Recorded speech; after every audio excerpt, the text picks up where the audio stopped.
commandements, etc. C'est vrai. Exactement. On va continuer cette émission avec toi, Pierre. Puisque tu as vu 2 films pour nous.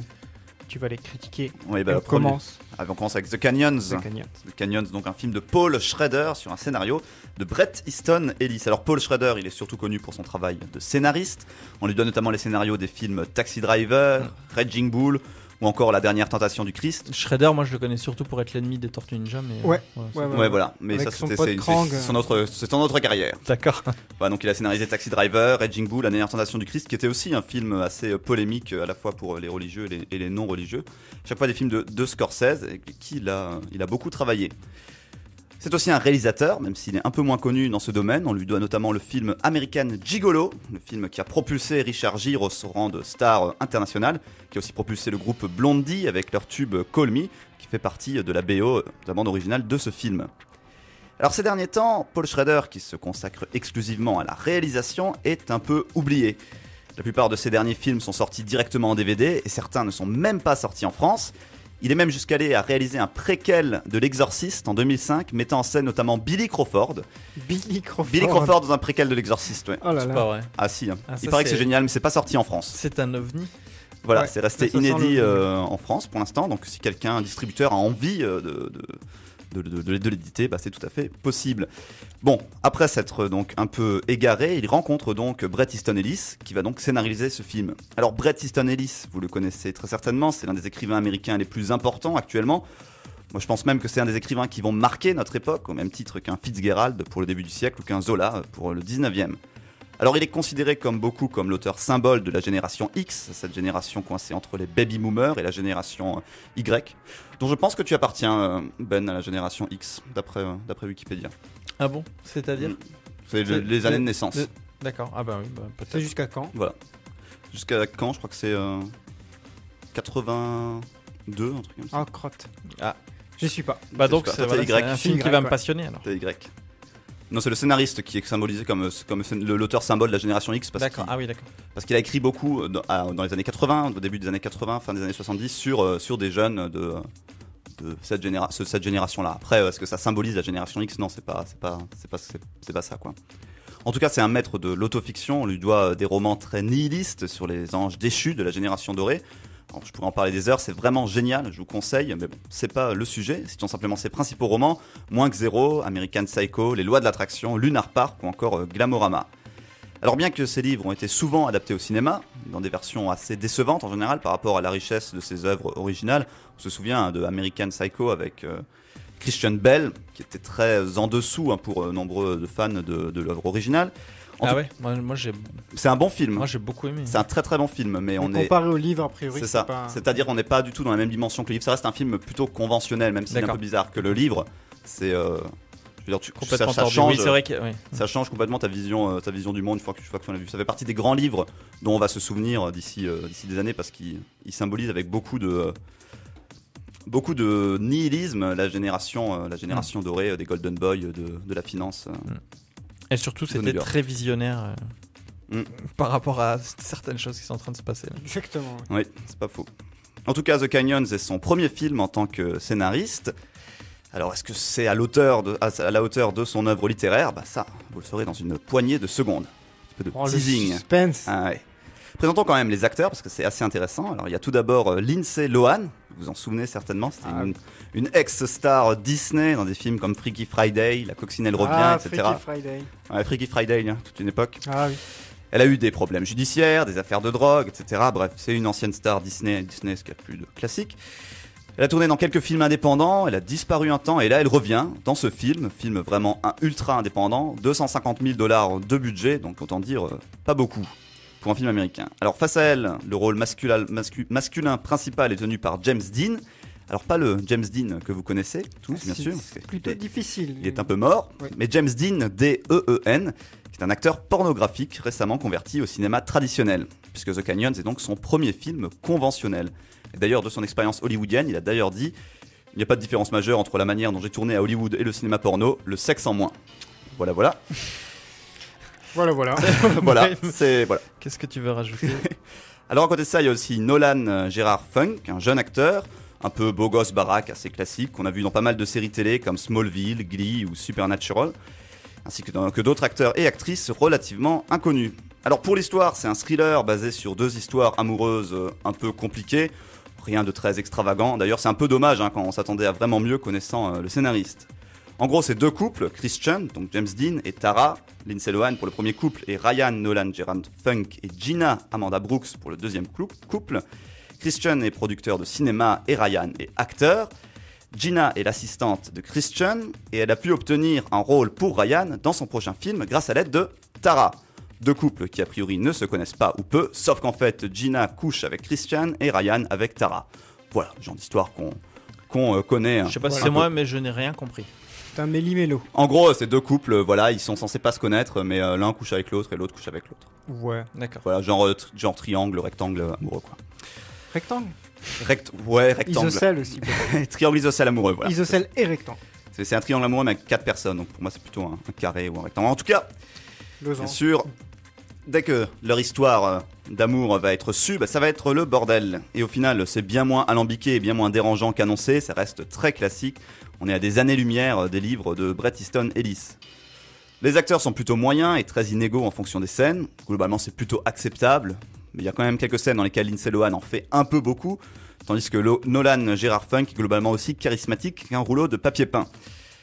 Pour ce qui est de James Dean, globalement, c'est plutôt pas mal. Mais c'est vraiment à minima. Ça reste quand même à minima. Il aurait pu aller beaucoup plus loin dans l'interprétation de ce Golden Boy qui méprise tout et tout le monde. On est assez loin, par exemple, de la performance de Robert Pattinson dans Cosmopolis de Cronenberg, qui était vraiment exceptionnelle. On pourra aussi reprocher au film ses temps morts. Un conseil, n'y allez pas trop fatigué. L'intrigue avance très lentement. Et c'est pas sans rappeler certaines séries télé des années 90. Voilà, rien de très folichon en perspective. Après, ce qui est plutôt sympa dans le film, c'est son ambiance et sa mise en scène. Ça se passe à Los Angeles, et la plupart du temps sur Sunset Boulevard, un décor qu'on a déjà vu 1 milliard de fois au cinéma, sauf qu'ici c'est filmé un peu à la manière d'un documentaire, sans se soucier de la beauté des rues qu'on va filmer ou de l'image de la ville.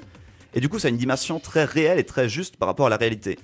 Los Angeles c'est typiquement une ville, un peu à l'instar de Paris pour les Américains, mais pire encore, qui a une image complètement embellie par les multiples œuvres de fiction qui s'y déroulent, et en particulier les films. On en revient souvent déçu puisque c'est une ville qui a beaucoup moins d'âme que ce qu'il semble. On peut disparaître ici sans même s'en apercevoir, on dit justement Bret Easton Ellis dans son premier roman, Moins que zéro. Et c'est exactement ça. Et de ce point de vue, on sent l'influence de Bret Easton Ellis, non pas sur le scénario, mais sur l'ambiance, la mise en scène, qui bien entendu dans ce cas découle en partie de la manière dont le scénario est écrit.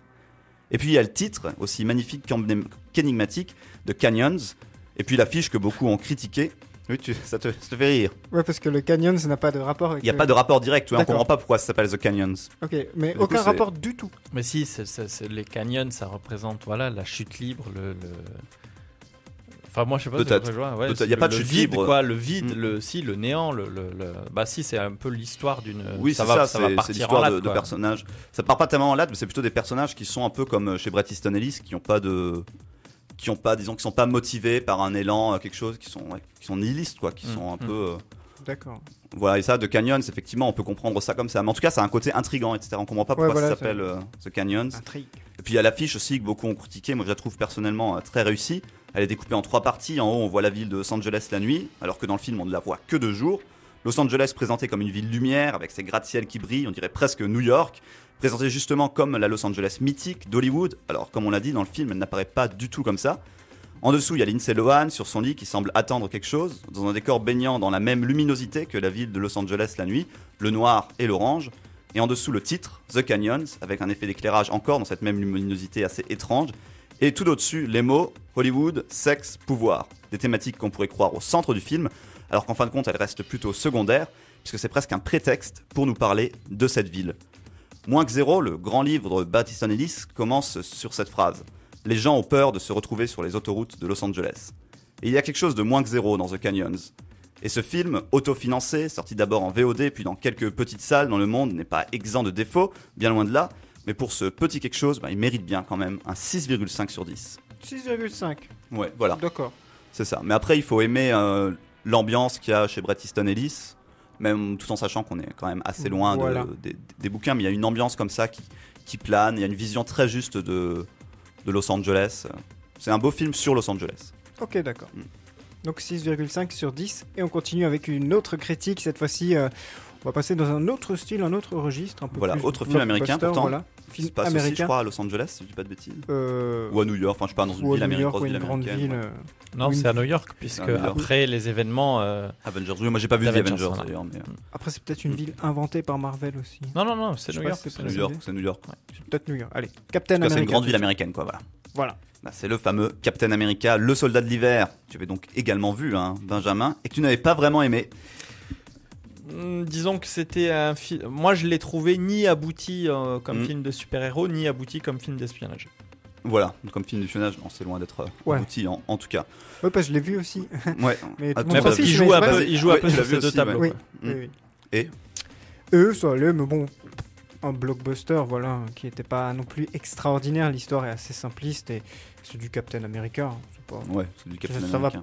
pas chercher plus loin, mais en même temps, tu t'attends pas à avoir plus. Donc, En tout cas, c'est la suite du premier Captain America, mais c'est surtout la suite de Avengers.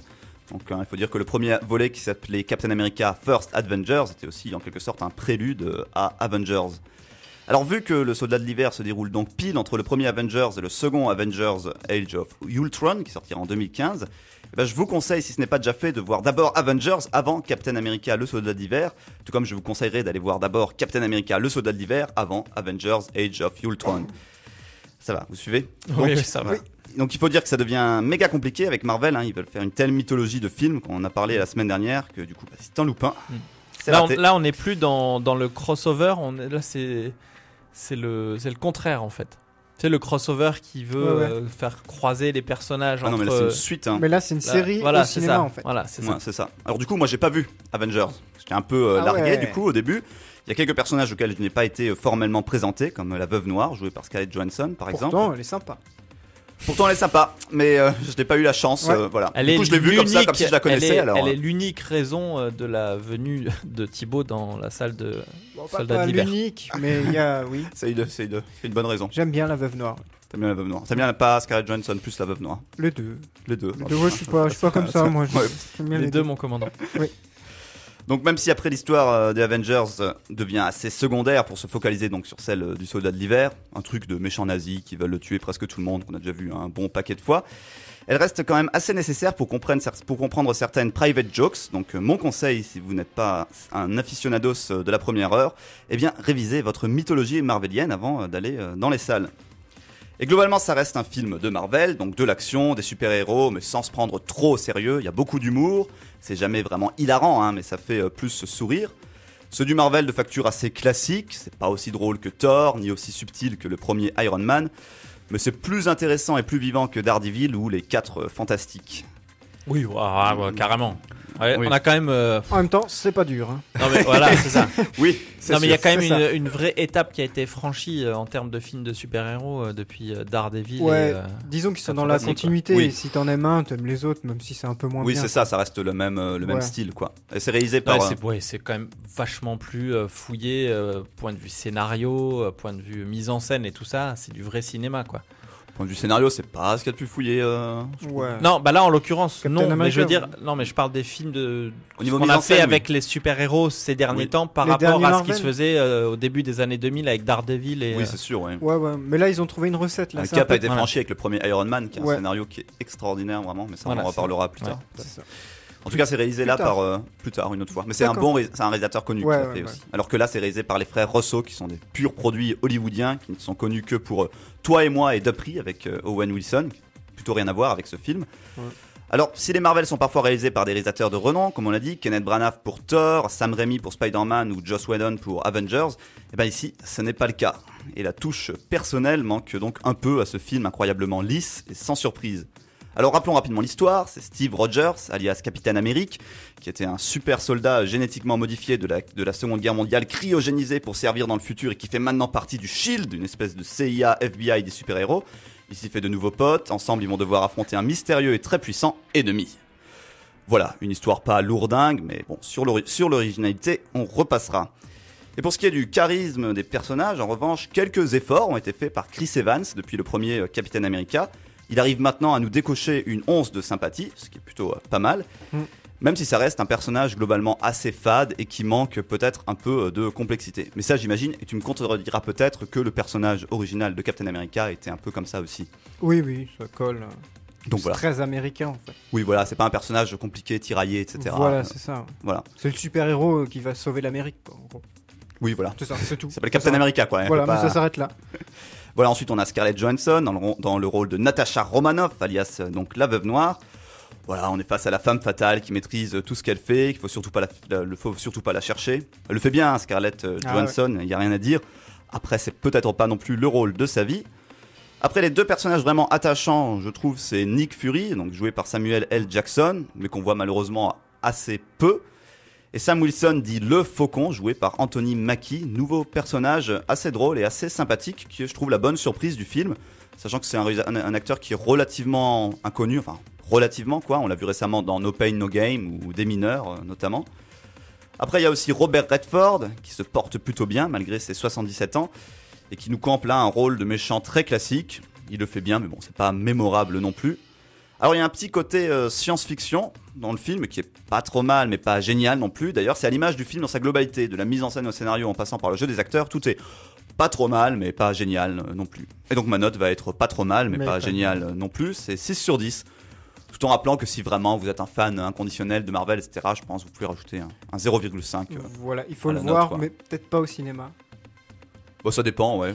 Ça reste un film blockbuster, etc. Bon, c'est agréable de le voir si, chez ouais, les ça enfants. va. Voilà, ouais, il y a faut- c'est quand même un film d'action. Ouais. donc, c'est- C'était un Voilà, tout mais petit faut- ordinateur, notebook, etc. C'est pas... Faut, Ouais, c'est faut moins aimer, très, c'est moins bien. voilà, faut aimer les films de super-héros. Et comme dit, il y en a tellement là qu'on risque finalement de se lasser. Quoi.